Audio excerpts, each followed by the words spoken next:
आप देख रहे हैं न्यूज लीडर्स, सच है तो खबर है।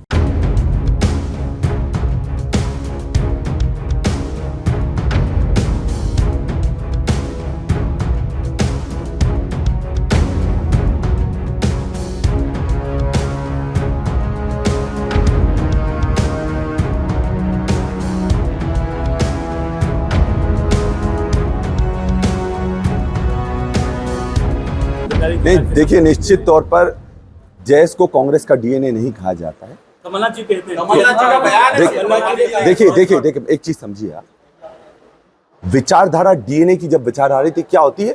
भाईचारे की विचारधारा होती है। ये देश का डीएनए, जो कांग्रेस की विचारधारा है, ये देश का डीएनए, और ये डीएनए सब में है। तो सबकी जो विचारधारा है सबको साथ लाने की है। आदिवासी, दलित, पीड़ित समाज का शोषण नहीं हो, भाईचारे का हो, प्रेम भाव हो, मोहब्बत की दुकान खोले, ये तो देश का डीएनए। से जुड़े पदाधिकारी कांग्रेस से टिकट मांग रहे हैं, लेकिन आपकी यात्रा में कदम ताल करते नहीं दिखे। आपने शायद यात्रा में देखा नहीं कि कौन कौन शामिल हुआ है। हाँ, मैं सेनवा की बात कर रहा हूँ। किन लोगों ने स्वागत करा? सब लोगों ने स्वागत करा, सभी संगठनों ने स्वागत करा, और सबने स्वागत करा कि इस तरह की पहली बार मध्य प्रदेश और देश में इतिहास में एक आदिवासियों के लिए स्वाभिमान की यात्रा निकाली। नमस्कार, आप देख रहे हैं न्यूज लीडर्स और मैं हूं आपके साथ जफर अशरफी। इस वक्त मेरे साथ हैं प्रदेश यूथ कांग्रेस के अध्यक्ष डॉक्टर विक्रांत भूरिया। डॉक्टर विक्रांत भूरिया के साथ में उनकी स्वाभिमान यात्रा, जो प्रदेश भर में से निकलकर सीधी में जो घटना हुई थी, उसके बाद से वहां से जो स्वाभिमान यात्रा निकले हैं और आज बड़वानी जिले के सेंधवा में प्रवेश कर चुके हैं। हमारे साथ हैं, क्या कहेंगे आइए जानते हैं। स्वाभिमान यात्रा क्यों निकालनी पड़ी है, क्या वजह? देखिए, ये बहुत बड़ी बात है कि मध्य प्रदेश में, पूरे देश में सबसे ज्यादा आदिवासी हैं, और सबसे ज्यादा अत्याचार पूरे देश में आदिवासियों पर मध्य प्रदेश में हो रहा है। और सबसे बड़ी दुख की बात यह है कि जितने भी अत्याचार हो रहे हैं, चाहे आप सीधी कांड ले लें, सीधी कांड में किसने पेशाब करी आदिवासी पर? बीजेपी नेता ने। सिवनी में जब 2 आदिवासियों को पीट पीट कर मार दिया गया, किसका नाम आया? बजरंग दल के कार्यकर्ताओं का नाम आया। नेमावर में जब आदिवासी बहनों को जिंदा जमीन में गाड़ दिया गया, उनके छोटे भाई को भी नहीं छोड़ा, उनकी माताजी को भी नहीं छोड़ा, किसका नाम आया? बीजेपी के नेता का नाम आया। नीमच में जब आदिवासी को घसीट कर मार डाला गया, किसका नाम आया? भाजपा के सरपंच का नाम आया। लटेरी में जब गोली चला जाती है आदिवासियों पर, किसका नाम आता है? सरकारी महकमे का नाम आता है। तो लगातार ये जो अत्याचार हो रहे हैं बीजेपी की सरकार में, ये सुनियोजित तरीके से हो रहे हैं। हम पर एक जबरदस्त कड़ा प्रहार है। जब सीधी कांड हुआ तब हमारे स्वाभिमान को पूरी तरह से कुचल करने की कोशिश करी, और ये चैलेंज दिया गया बीजेपी द्वारा कि हम कुछ भी कर लें, आप हमारा कुछ नहीं बिगाड़ सकते। इसलिए यह यात्रा निकालने की जरूरत पड़ी, ताकि सारे आदिवासियों को हम जगा सकें, सबको एकजुट कर सकें, और सब ये भाजपा के खिलाफ ताकत से खड़े हो जाएं। स्वाभिमान यात्रा पर आरोप लगा रहे हैं कि ये चुनाव 4 महीने बचे हैं और आदिवासियों को लुभाने के लिए कांग्रेस कोशिश कर रही है, क्या कहेंगे? देखिए, अगर हमने उनकी आवाज़ नहीं उठाई होती पहले, चाहे 2 साल पहले हो या 3 साल पहले, तो ये सवाल कर सकते थे।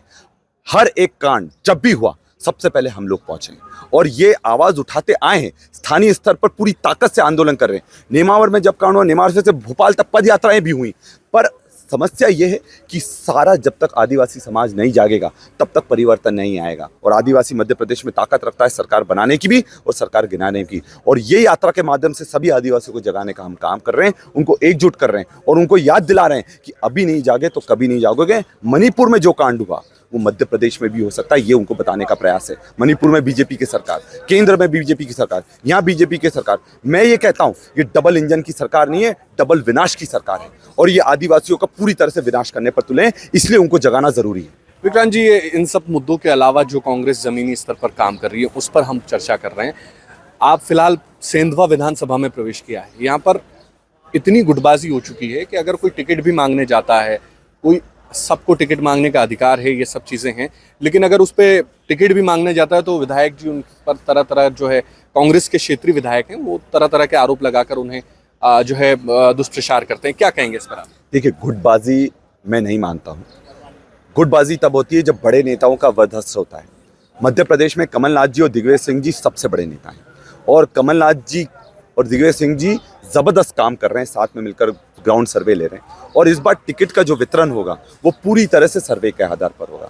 जो वो निर्णय लेंगे वो हमको सबको स्वीकार होगा, और जो लोग अगर थोड़ी नाराज़गी होगी उनको मनाने का हमको काम करेंगे।